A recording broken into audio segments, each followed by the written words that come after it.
नमस्कार. श्री स्वामी समर्थ. श्रावण महिना सुरू झाला आहे आणि आपण सर्वजण भगवान शंकरांची सेवा या श्रावण महिन्यात करत आहोत. अगदी आपल्याला जी जमेल ती सेवा आपण भगवान शंकरांची या महिन्यात करायची असते. श्रावण महिना हा अतिशय पवित्र महिना आहे आणि या महिन्यामध्ये आपल्याला इतरही व्रत वैकल्य हे किंवा सेवा करायच्या असतात. कारण या महिन्यामध्ये ज्या सात्विक लहरी असतात त्या मोठ्या प्रमाणावर जागृत झालेल्या असतात आणि म्हणून आपण या महिन्यात ज्या काही सेवा किंवा व्रत करणार आहोत त्याची फलप्राप्ती ही आपल्याला जास्त प्रमाणात होत असते. तर आज आपण स्वामी समर्थ महाराजांचे 11 गुरुवारचं व्रत श्रावण महिन्यामध्ये कसं सुरू करायचं याबद्दल माहिती पाहणार आहोत. नमस्कार, मी साधना. तुम्हा सर्वांचं माझ्या यूट्यूब चॅनलमध्ये स्वागत आहे. तुम्ही जर अजून माझ्या चॅनलला सबस्क्राईब केलं नसेल तर सबस्क्राईब करा, बेल आयकॉनवर क्लिक करा, म्हणजे माझे सर्व व्हिडिओ तुमच्यापर्यंत पोहोचून जातील आणि माहिती शेवटपर्यंत ऐका. तर बघा, श्रावण महिन्यामध्ये ज्या सात्विक लहरी असतात त्या मोठ्या प्रमाणावर जागृत झालेल्या असतात आणि त्यामुळे आपल्याला या महिन्यामध्ये व्रतवैकल्य, सेवा, उपासना करायच्या असतात. जेणेकरून आपण ज्या सेवा किंवा व्रतवैकल्य करत आहोत त्याची फलप्राप्ती आपल्याला पटकन होते. म्हणून श्रावण महिन्यात आपण स्वामी समर्थ महाराजांचे 11, 21, 51 आणि 108 गुरुवाराचं व्रत कसं करायचं ते बघणार आहोत. बघा, आपल्यापैकी बऱ्याच जणांना स्वामी महाराजांचे 11 गुरुवार व्रत सुरू करायचं आहे आणि त्यामुळेच श्रावण महिना हा अत्यंत पवित्र महिना आहे. म्हणून या महिन्यात कोणत्याही गुरुवारी आपण स्वामी समर्थ महाराजांच्या 11 गुरुवाराचं व्रत हे सुरू करू शकतो. आता या व्रताची सुरुवात आपण श्रावण महिन्याच्या कोणत्याही गुरुवारी करायची असते किंवा इतरही महिन्यांमध्ये आपण या व्रताची सुरुवात करू शकतो. फक्त पितृपक्षामध्ये आपल्याला या स्वामी महाराजांच्या 11 गुरुवारांच्या व्रताची सुरुवात करायची नसते किंवा अमावस्येच्या दिवशीही आपल्याला या व्रताची सुरुवात करायची नाही. बघा, आपल्या जर काही अडचणी असतील, विवाहविषयक अडचण, संतानविषयक अडचण किंवा व्यावसायिक अडचण असेल, काही शैक्षणिक अडचणी असतील, कितीही मोठी अडचण असो, केवढंही मोठं संकट असो, पण या स्वामी महाराजांच्या 11 गुरुवारच्या व्रताच्या सेवेने आपले सर्व संकट ही दूर होतात. आपल्याला कितीही अडचणी असल्या तर त्या सर्व अडचणींचा नाश या 11 गुरुवारच्या व्रताने होतो. त्यामुळेच आपल्याला स्वामी महाराजांचं 11 गुरुवारचं व्रत करायचं आहे. तुमचं जशी इच्छा असेल तसे तुम्ही 11 गुरुवार, 21 गुरुवार, 51 गुरुवार, 108 गुरुवार हे व्रत करू शकतात.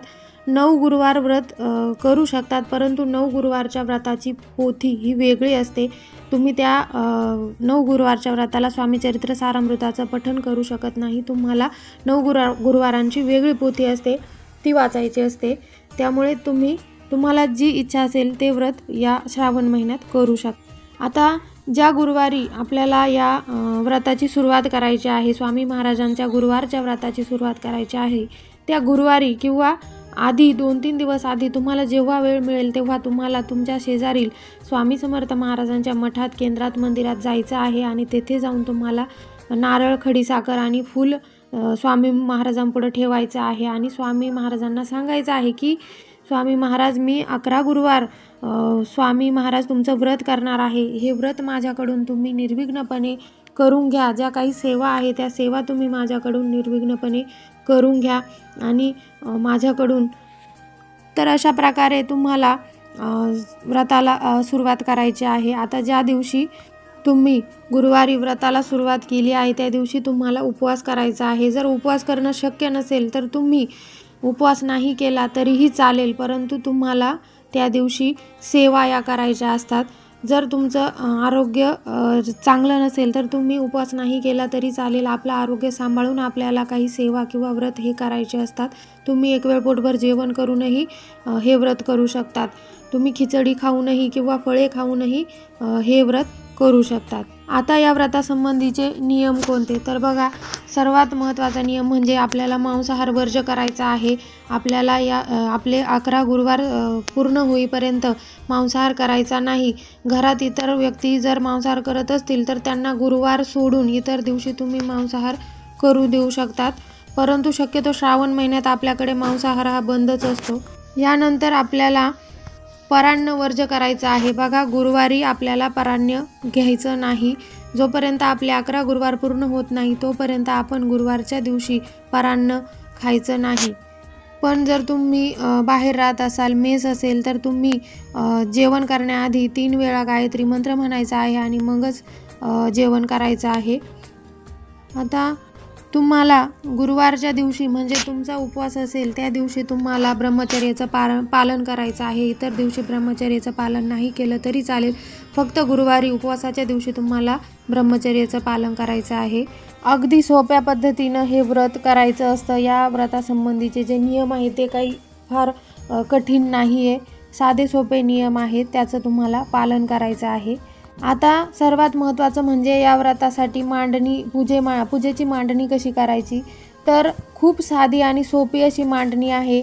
तर तुम्हाला जिथे मांडणी करायची आहे पूजेची तेथली जागा स्वच्छ करून घ्यायची आहे. त्यानंतर त्यावर तुम्हाला छोटीशी रांगोळी काढून त्या रांगोळीवर पाट किंवा चौरंग ठेवायचा आहे. पाट किंवा चौरंगावर तुम्हाला एक स्वच्छ लाल वस्त्र अंथरायचं आहे किंवा ज्या कलरचं वस्त्र असेल त्या कलरचं वस्त्र अंथरायचं आहे. त्यावर तुम्हाला स्वामी महाराजांचा फोटो असेल तर फोटो ठेवायचा आहे, मूर्ती असेल तर मूर्ती ठेवायची आहे.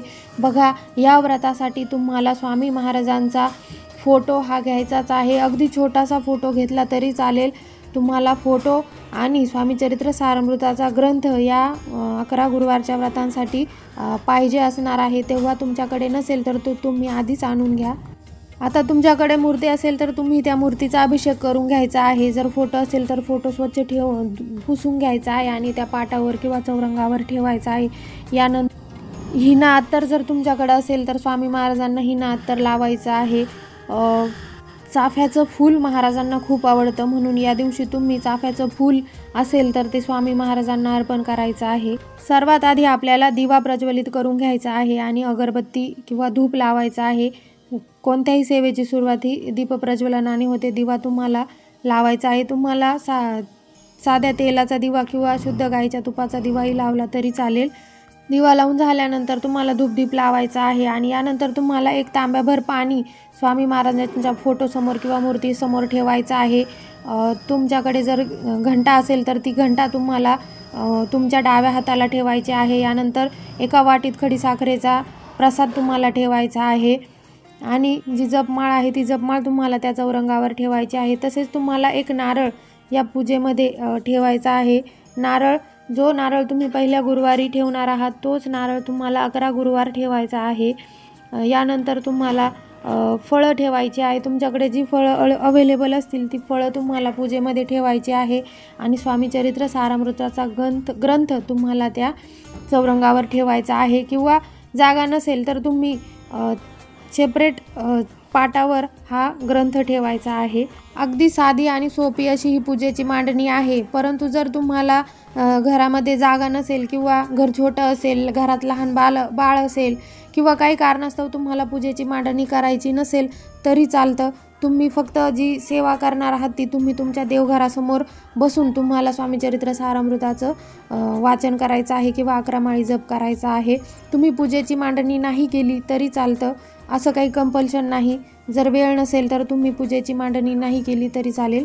आता सर्वात आधी म्हणजे आपल्याला संकल्प सोडायचा आहे. तर आपल्या उजव्या हातात पाणी घ्यायचं आहे, एक फूल घ्यायचं, हळद कुंकू अक्षता घ्यायच्या आहे आणि आपलं पूर्ण नाव घ्यायचं आहे.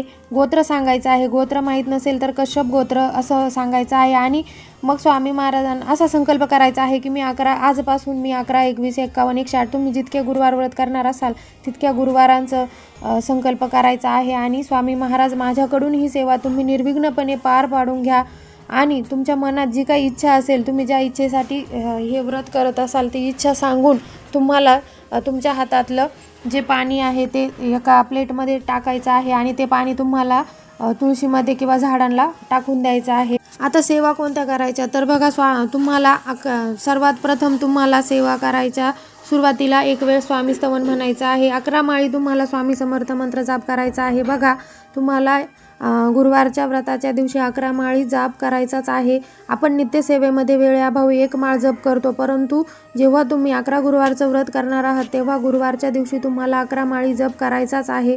यानंतर तुम्हाला 11 वेळा तारक मंत्र म्हणायचा आहे आणि 1 वेळा म्हणजे 1 पाठ तुम्हाला स्वामी चरित्र सारामृताच्या ग्रंथाचा करायचा आहे. म्हणजे 1 ते 21 अध्याय तुम्हाला वाचायचे आहे. आता या सेवा तुम्हाला एका बैठकीतच करायच्या आहे. परंतु जर लहान मुले असतील तर तुम्ही सेवा सकाळी तुम्ही 11 माळी मंत्र करायचा आहे, 11 वेळा तारक मंत्र म्हणायचा आहे, 11 वेळा तुम्हाला स्वामी समर्थ नामाच्या 11 माळी जप करायचा आहे. तुम्हाला सकाळी 11 माळी स्वामी समर्थ नामाचा जप करायचा आहे किंवा तारक मंत्रही तुम्ही सकाळीच 11 वेळा म्हणून घ्यायचा आहे. आणि नंतर दुपारी किंवा तुम्हाला जेव्हा वेळ मिळेल तेव्हा तुम्ही स्वामी चरित्र सारामृताचे 1 ते 21 अध्याय वाचायचे आहे. अगदी दिवसभरात तुम्हाला जेव्हा वेळ मिळेल तेव्हा तुम्हाला या सेवा कधीही करायच्या आहे. फक्त दुपारी 12 ते 12:30 या वेळेत तुम्हाला सेवा करायची नाही. अशा प्रकारे आपल्याला 11 गुरुवारच्या व्रतांच्या दिवशी या सेवा करायच्या आहे. आता या व्रताचं उद्यापन कसं करायचं तर बघा, उद्यापन अगदी साध्या सोप्या पद्धतीने आपल्याला करायचं आहे. तुमची जर यथाशक्ती असेल तर तुम्ही उद्यापनाच्या दिवशी 11 मुले जेव घालू शकता, 9 मुले, 5 मुले, अगदी 2 मुलेही तुम्ही या दिवशी जेव घालू शकतात किंवा 1 मुलालाही तुम्ही जेवण देऊ शकतात.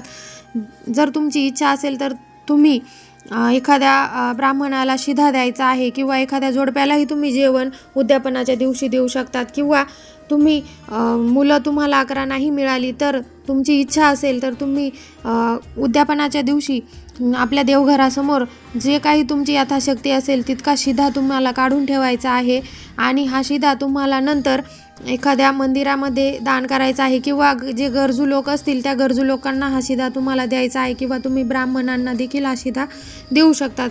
तुमची जी यथाशक्ती असेल त्या यथाशक्तीप्रमाणे तुम्हाला उद्यापन करायचं आहे. उद्यापनाचं काही कंपल्शन नाही. तुम्ही उद्यापनाला नैवेद्यही अगदी साधा सोपाही करू शकता. तुमची इच्छा असेल तर तुम्ही वरण भात भाजी पोळी याचा नैवेद्य करू शकतात किंवा तुम्ही पुरणपोळीचा नैवेद्यही करू शकतात. जी तुमची यथाशक्ती असेल तसा तुम्ही नैवेद्यही बनवायचा आहे. अशा प्रकारे या व्रताचं अगदी साध्या सोप्या पद्धतीने उद्यापन आहे. आता सर्वात महत्त्वाचं म्हणजे मासिक धर्म जर स्त्रियांना या व्रताच्या दरम्यान आला तर काय करायचं आहे. जेव्हा तुमचा मासिक धर्म असेल त्या गुरुवारी तुम्हाला उपवास करायचा आहे, परंतु तो उपवास फक्त उपवास करायचा आहे, सेवा करायच्या नाही आणि तो उपवास तुम्हाला 11 गुरुवारांमध्ये काउंट करायचा नाही. जर तुम्ही एखाद्या गुरुवारी प्रवासामध्ये गेला, बाहेरगावी गेला आणि त्या दिवशी तुम्हाला उपवास करायचा आहे, सेवा नाही झाल्या तर तो उपवास तुम्हाला 11 गुरुवारांमध्ये काउंट करायचा नाही. इटाळ किंवा सुतक आलं तर तेवढे दिवस तुम्हाला ही सेवा करायची नाही, फक्त उपवास करायचा आहे. परंतु तो उपवास तुम्हाला 11 गुरुवारांमध्ये काउंट करायचा नाही. आणि व्रताचं उद्यापन शक्यतो एकादशीला किंवा अमावस्येला करू नका. जर उद्यापनाच्या दिवशी एकादशी आली किंवा अमावस्या आली तर त्या दिवशी उद्यापन करू नका. त्या दिवशी फक्त उपवास करा. त्याच्या पुढच्या गुरुवारी तुम्ही उद्यापन करायचं आहे. अशा प्रकारे आपल्याला श्रावण महिन्यामध्ये स्वामी महाराजांची 11, 21, 51, 108 जेवढी आपली इच्छा असेल तेवढे आपण व्रत करू शकतो. या व्रताची सुरुवात आपल्याला श्रावण महिन्यात करायची असते. बघा, स्वामी महाराज आपल्याला कधीही कशाचीही कमी पडू देत नाही. आपण स्वामींकडे जे मागाल ते आपल्याला स्वामी महाराज हे भरभरून देत असतात आणि म्हणूनच आपल्याला या श्रावण महिन्यात 11 गुरुवार स्वामी महाराजांचं व्रत करायचं आहे. आपल्या ज्या काही इच्छा असतील त्या इच्छा पूर्ण करण्यासाठी किंवा तुम्ही एक वेळ कोणतीही इच्छा न सांगता हे व्रत करा. म्हणजे ही सेवा फक्त आणि फक्त आपल्या स्वामी महाराजांसाठीच करा. तुम्हाला या सेवेचं फळ स्वामी नक्कीच देतील. तेव्हा या श्रावण महिन्यात तुम्ही कोणत्याही गुरुवारी स्वामी महाराजांच्या गुरुवारच्या व्रताची सुरुवात करा. तर झालेली माहिती स्वामी महाराजांच्या चरणी अर्पण करते आणि आजचा व्हिडिओ इथेच थांबवते. माहिती आवडली असेल तर चॅनलला सबस्क्राईब करा, व्हिडिओला शेअर करा, लाईक करा, कमेंट करा. धन्यवाद. श्री स्वामी समर्थ.